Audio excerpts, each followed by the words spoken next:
Both of you have worked on moving and impressive political films and television. Emilio, why was Bobby Kennedy so important to the nation, and what did you learn about him while developing the project, which Dad was also played a part in?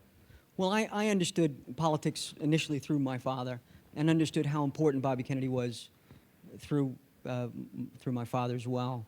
I had an opportunity to shake his hand. Of course, I don't remember it when he was campaigning for the Senate here in New York in 1967. Was it 67 or 66? No, he was already senator. 65? Yeah. Yeah. He was in the Senate, and he was here promoting the Civilian Review Board with Mayor Lindsay. So when he was shot in June of '68, I was the first one to tell my parents about the assassination attempt at that point, because he was still alive.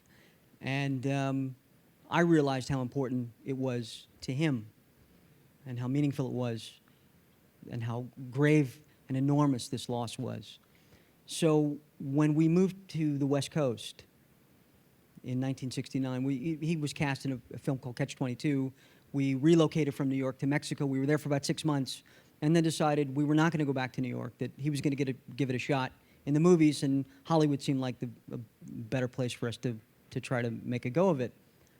We got on a train, we crossed the border at Nogales, rented a car, drove to California, Los Angeles, and the first stop we made was the Ambassador Hotel. Before we checked into the very first stop, and I remember walking into the embassy ballroom. I remember walking into the lobby, and it was important to him, and I felt because it was important to him, it should be important to me. I should pay attention.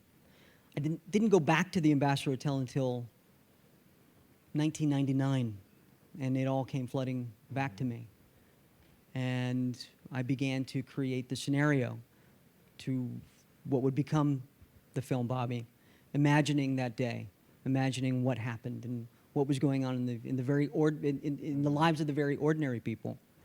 I really believe that the death of Bobby Kennedy was the death of decency in this country, the death of manners, and it was sort of the third strike, of course, after Jack and ML King and now Bobby, and I feel that the country never recovered from Bobby's death.